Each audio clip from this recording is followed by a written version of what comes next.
sitten klappikoneen kasaus liikuttelua varten. Aluksi nostetaan tämän turvahäkki. Lasketaan tätä puomia hieman. Ja sen jälkeen otetaan nämä sokat molemmilta puolilta pois ja laitetaan takaisin, kuten myös tämä hihnon kannatin ketju laitetaan takaisin paikalleen.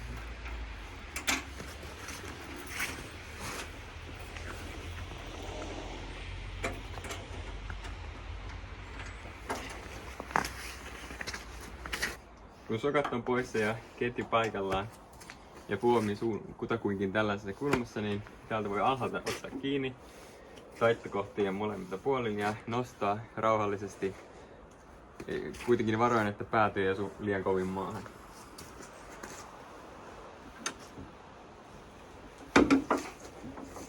Näin. Sen jälkeen vintsataan ylös.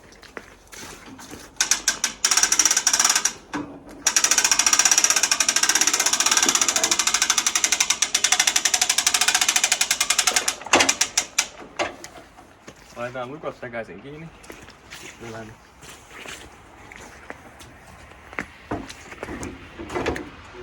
Lukot kiinni molemmilta puolin. Joskus saattaa käydä niin, että tämä palikka tässä hihnassa niin saattaa jäädä tuonne aivan ylös ja silloin se estää, että tätä puomia ei saakaan kasaan ja silloin ei auta muuta tehdä kuin laskea tästä vinssistä hieman tätä puomia ja käsin liikuttaa tätä kuljetinta niin, että tämä muovipalikka tässä ei ole aivan tuolla ylhäällä välissä. Vinssataan tämä puomi täysin ylös, kunnes se pysähtyy ja sen jälkeen autetaan kädellä sitä kaatumaan tuohon suuntaan ja vaihdetaan vinssin suuntaan. Näin ja lasketaan vinssi alas.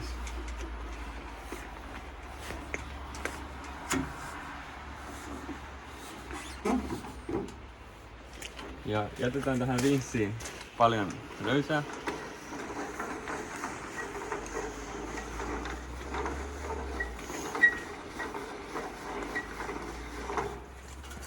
Ja otetaan tämä koukku. Pujotetaan se täältä lävitse. Laitetaan takaisin tänne. Jonka jälkeen vielä kiristetään vinssiä. Ja tämä auttaa pitämään puomin kuljetuksen aikana paikalla. Aivan vähän tarvitsee kiristää. Näin. Ja nyt nostetaan tämä rulla ylös. Tässä ei ole mitään lukitusta, se on vain jäykkä. Nostetaan tämä puunnostaja ylös. Ja tässä on taas sama tämä pitää sujauttaa tämä kampi täältä tästä ohi. Näin ja sitten laitetaan sokka paikalle.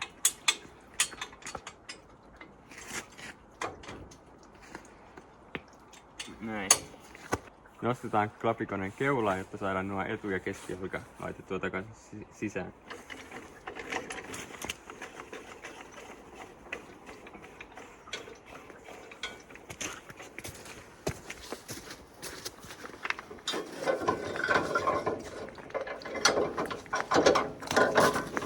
Sitten vielä etujalka.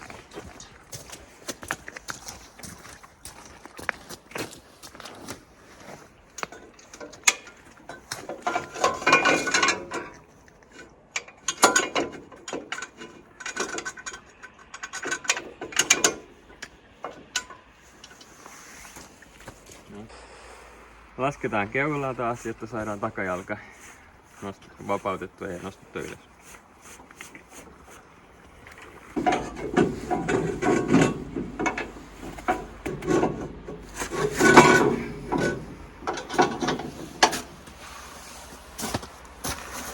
Nostetaan takaisin keula, jotta auton saa tuohon koukkuun. Ja kun auto on kiinnitetty koukkuun, niin muistaa vapauttaa käsijarru. Jos joudut peruuttamaan klappikoneen paikalle, niin ennen kuin irrotat vetokoukun autosta, niin kannattaa tietenkin laskea pyörä maahan ja vetää käsijarru päälle, jonka jälkeen ajaa autoa ehkä 10 senttiä eteenpäin tai valuta autoa eteenpäin hieman.